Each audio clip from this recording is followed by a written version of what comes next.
Hi everyone, my name is Claudia and this is So Far So Good. Today I'm going to be talking about my February makes, and let's start off with the sweater I'm wearing right now. So this is made out of a French terry that I got from Fabricland, and it has swans on it, and I'll show you a long waist video of it after. But this was made with the pattern M7688, the McCall's pattern.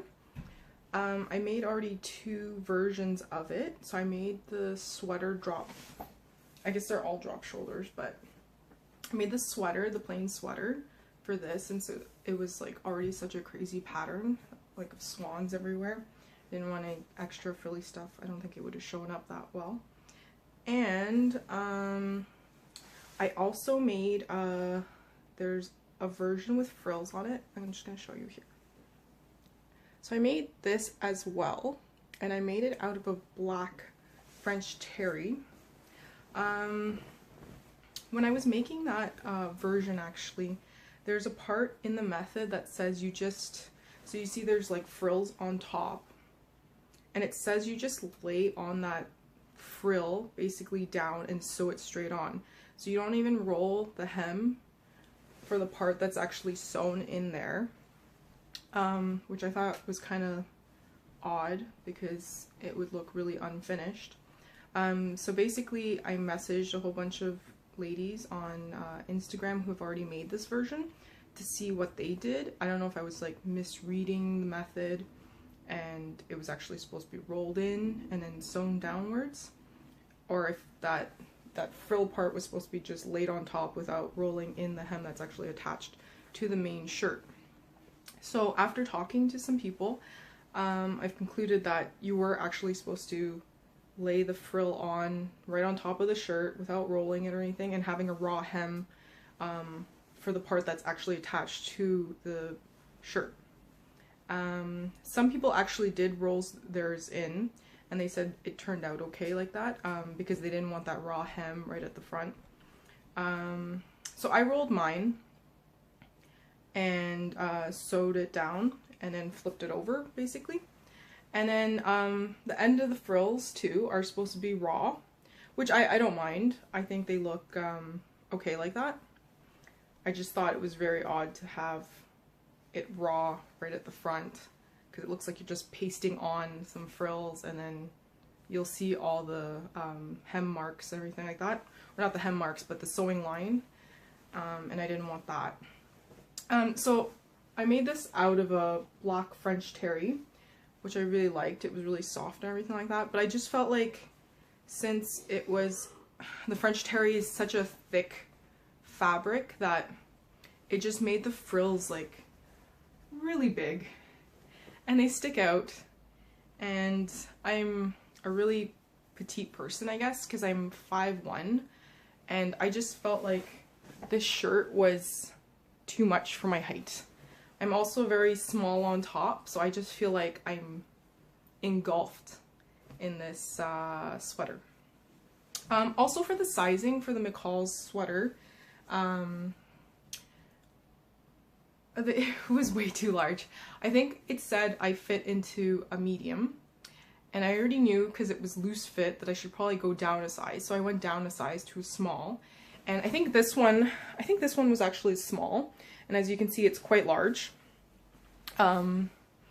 So for the frilled version, I ended up making the extra small, so just keep that in mind if you're making the pattern.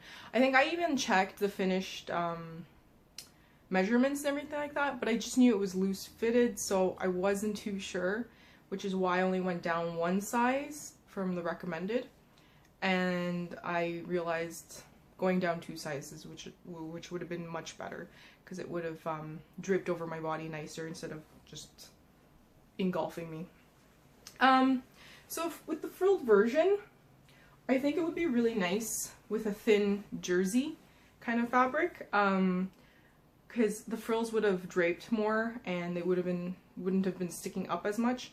I do like their drape version, not drape version, their frilled version on their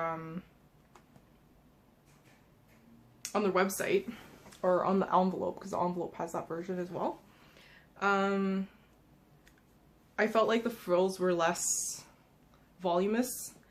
So that might be nice to make again in a thinner jersey. In a thinner jersey. So I'm not too crazy about this frilled version. I think I might end up picking. So there's basically two frills, like one across the chest and one around the shoulders. And then the shoulders one is kind of like the Kyoto top. So what I might do is unpick the top frill and leave the shoulder frills and make it look like the Kyoto top that everyone's making right now. Just because I feel like the top layer is way too much for me and my height and everything like that and my size. I just feel like a big round frilly pom-pom. So I'm gonna have to take that out. But I do really like everyone else's versions on Instagram with the two layers, which is why I decided to make it. I just don't think it really suits my body type.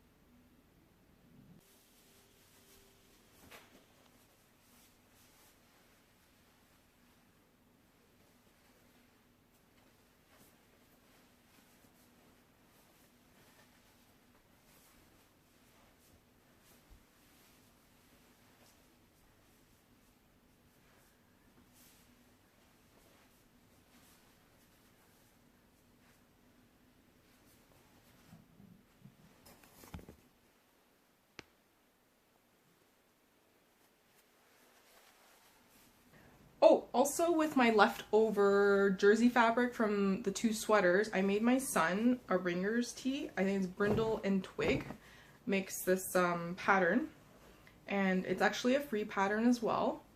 I've made my son a long sleeve version of this before, but so here it is. It's pretty funny. My husband laughed that I made matching shirts for me and him. So I did color blocking on this. So as you can see, the front is the swans. I did the shoulders in a black French terry. I did the back as well with the black French terry. And I think I had rib knitting that I put very little left over, but I squeezed that in for the arms and then the neck and then the bottom. So I really like the way this turned out. I think it's a lot nicer than my sweater. I feel like I should have done a little bit of color blocking with this sweater, maybe on the neck or the wrists, but oh well. Also, you've probably seen this in my other videos, but I'm going to show you again. In February, I also made two Sew Over It silk camis. I really liked this pattern, and it fits really well. I really like the shape of it. It's very flattering on my body. The only complaint I would have is the facing. I feel like the facing hits almost at the highest part of the bust, so it kind of shows sometimes depending on what the fabric is. I felt like it showed more for the cotton lawn that I used here. This is a Liberty cotton lawn, and yeah, actually I got this at a secondhand store. There was about, I don't know how much it was, maybe it was like 1.5 meters left. Not left, but 1.5 meters I found at a thrift store. And I bought it and I posted it on Instagram, and someone let me know that it was actually a Liberty cotton lawn. So I was really excited about that. It's really nice, peacock feathers. So yeah, I felt like the facing in the front, because it's a little bit high and it's kind of like almost at the high bust that the line shows for this cotton lawn. It's not as noticeable for other fabrics though. So I have this, I think it was a polyester crepe, bubble crepe. So it doesn't really show for this fabric, the line, because it's just so drapey. So I really like the way this came out. So in the future, I'll probably make this tank. I'll make a couple more. I probably won't use another cotton lawn. I just felt like it was a little bit more boxier. and it showed that interfacing hemline. Whereas with the polyester crepe, because it was just so drapey, that didn't show. So I'll probably make some more of these tanks. They're really simple and quick. You also do French seams, which was a first for me, so I really enjoyed that. Yeah, so I've been wearing those two shirts a lot at work.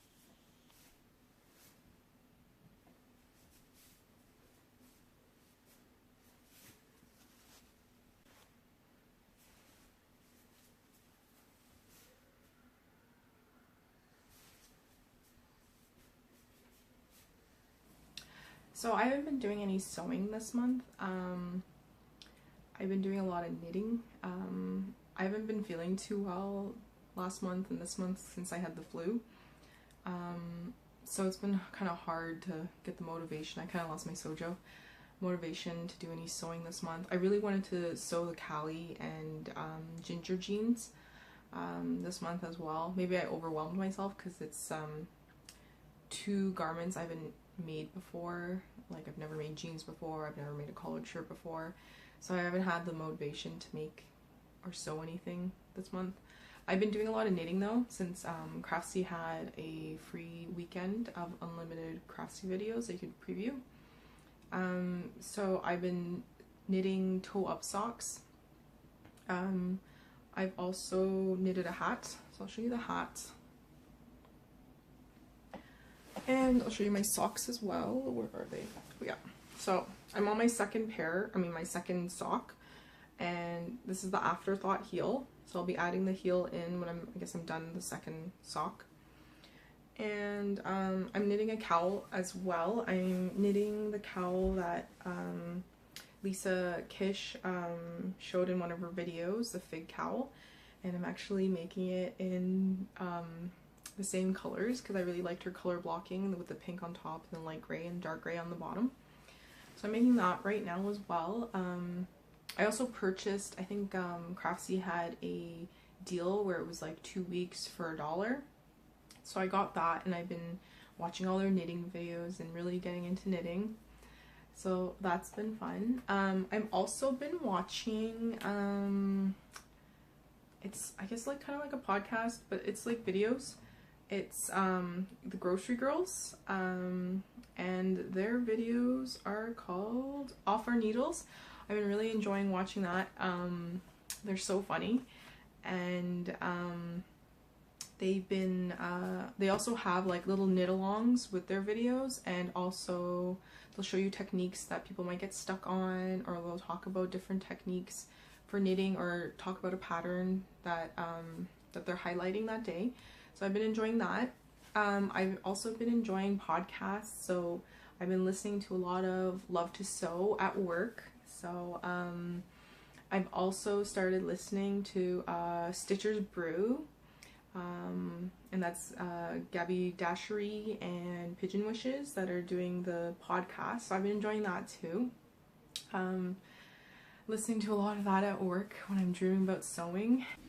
Oh, I also wanted to show you what I got here. So I ended up getting replacement blades for my rotary cutter.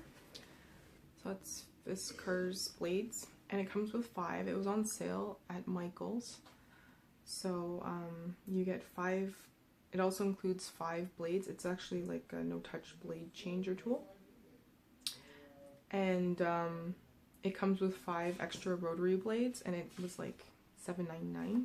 So I thought that was really good. I think it's usually $60, I think.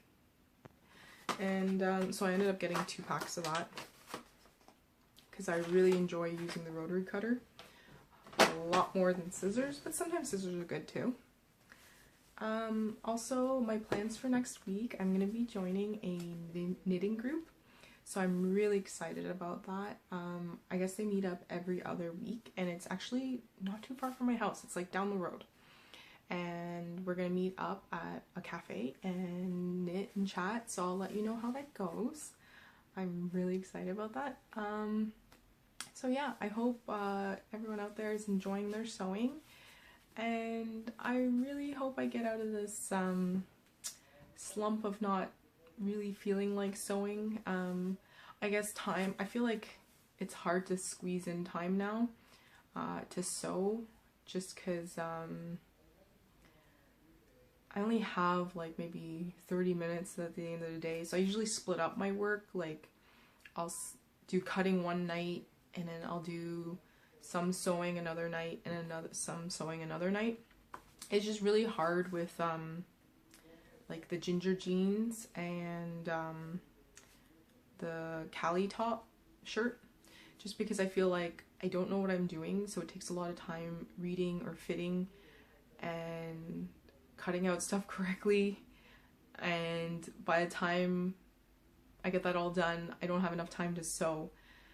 So I haven't really been motivated to go back and do that, but hopefully I'll set aside some time on the weekends. Especially my son's been napping really well lately. On the weekends he sleeps for 2 hours, 2.5 hours for a nap. So I need to plan and execute a good way to save time, use my time more optimally, so I can get those ginger jeans done, because I really need some more jeans. I think I have like 2 pairs and that's it. So yeah, I hope you're enjoying sewing, and I hope you have a really great weekend, and I really hope it gets warmer out there. It's supposed to be springtime. I guess next week's officially spring, and the weather's just getting colder and colder now in Canada. Anyways, I hope you enjoy your weekend, and I'll see you later. Bye.